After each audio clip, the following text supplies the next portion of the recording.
Okay, so hello everybody, welcome back. I'm Mike Mena once again, giving you a guided tour of Foucault's History of Sexuality. So this section we're going to go over part 2 of the book, which is called the Repressive Hypothesis. So the first chapter is called Incitement to Discourse, and the next chapter is called the Perverse Implantation. Now, in the previous video, we spoke about the rearrangement of conversations or discourses about sex and sexuality. Now, instead of there being a total radio silence when it comes to talk about sex, we actually began producing extremely specialized discourses about sex. So we're going to start off with a little paragraph from page 18. This is the chapter Incitement to Discourse. Okay, so it says, but more important was the multiplication of discourses concerning sex in the field of exercise of power itself, an institutional incitement to speak about it, and to do so more and more, a determination on the part of the agencies of power to hear it spoken about, and to cause it to speak through explicit articulation and endless accumulated detail. So what he is saying is discourse about sex became wrapped up in power. There became an interest in controlling the way sex was talked about. And those who controlled the way sex was talked about could also claim power over it. So those persons who could control their own talk about it, for example, could control sex and the effects of sex. It was a transformation of sex into discourse, and that in itself became desirable. So there was some discussion on the Christian Confessional. So in the Christian Confessional, you were supposed to put every detail into words, while at the same time censoring particular words and expressions. So all these techniques were to produce a useful kind of discourse about sex. So when you're reading this, keep in mind who is speaking and who is listening. So in this case, you have the priest and the person confessing. You can also think about the psychoanalysis, an analyst. So there's someone speaking and someone listening. And this is an inherently asymmetrical power relationship. So inevitably, there begins to be persons that are qualified or legitimized to speak of sex. So on page 24 and 26, Foucault begins talking about how sex becomes an object of analysis, something that can be optimized and used. So while Christianity might have mainly used sex in terms of judgment, other political and economic arenas began viewing sex as something that could be susceptible to all forms of management and regulation. So on page 25, there's a discussion about the emergence of the concept population. Not that we didn't know what population was before, just that we began formulating ways to control it and measure it through statistics like birth rates and life expectancy and fertility rates. Now, while he doesn't call it this yet, this is the first time in the book he is talking about biopower, or knowledge production on the scale of populations.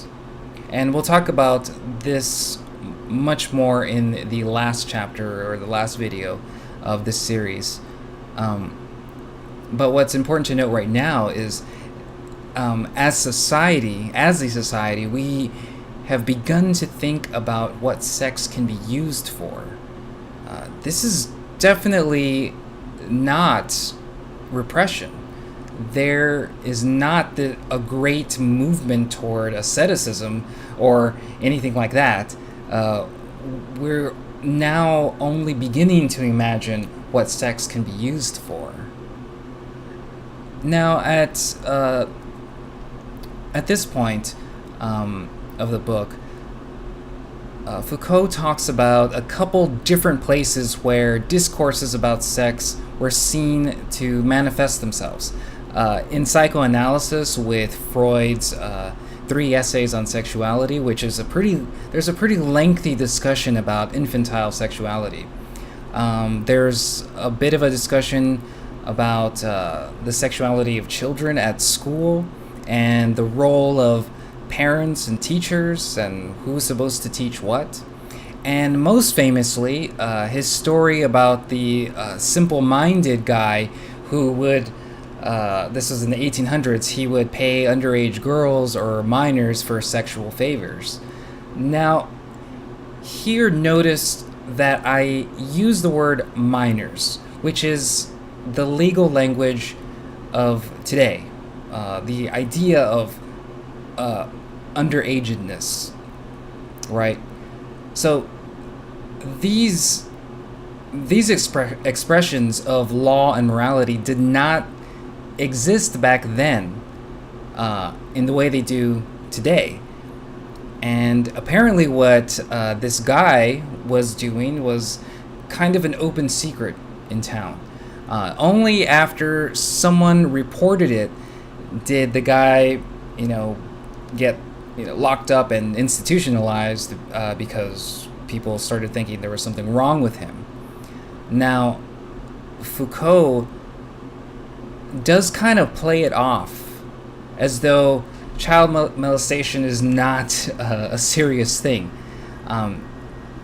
But you got to remember that this is a moment of Foucauldian archaeology, meaning that it's likely inappropriate to use modern moral categories of today on something that happened in history.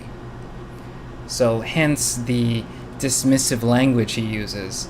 Now, we can all be pretty sure that Foucault was not down with child molestation. So when this comes up in your classes, and it almost always does, you can provide a defense for Foucault if you wish to do so. This is, archaeological methodology, which we'll actually talk about a little bit later on in a different video. Now, in closing, one last quote from from page 33, actually.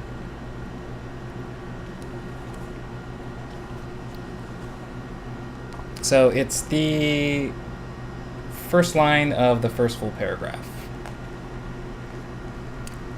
But as this overview shows, we're dealing less with a discourse on sex than with a multiplicity of discourses, produced by a whole series of mechanisms operating in different institutions.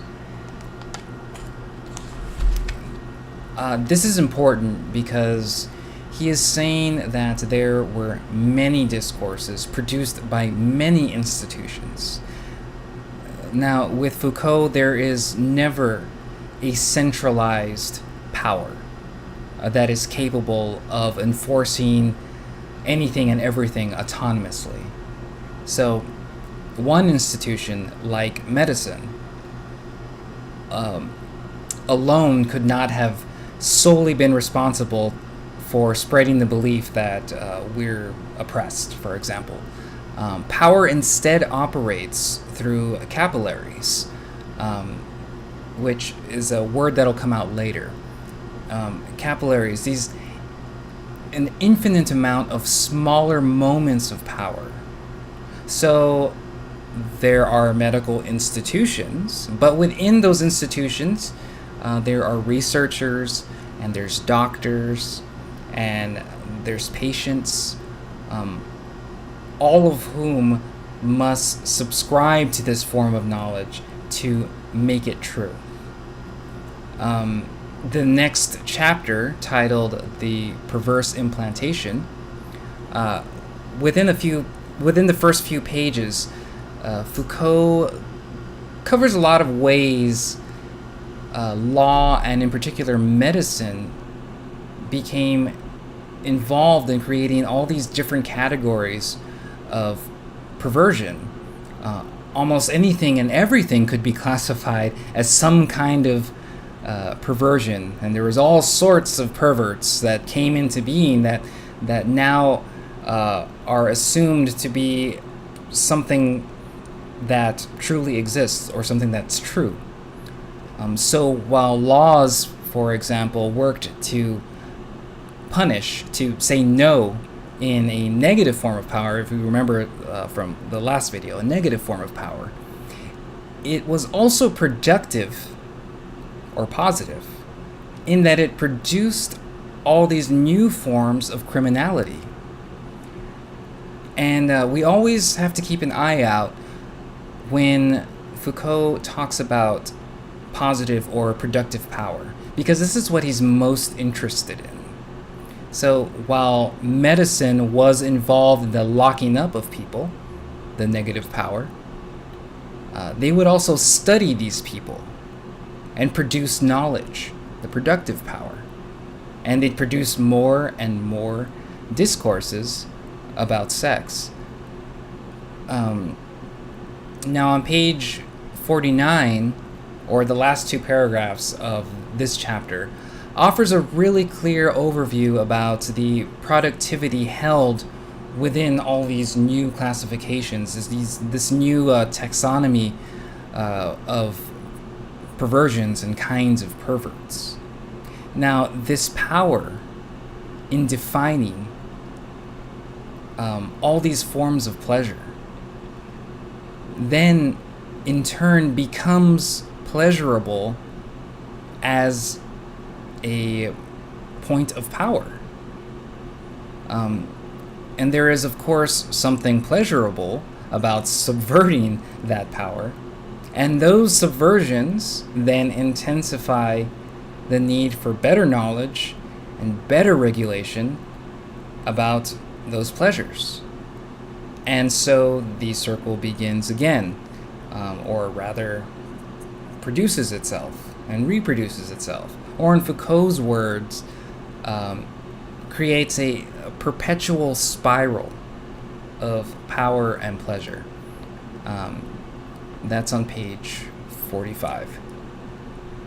Okay, so that was the next two chapters, or part 2 of the book. I will see you guys in the next video.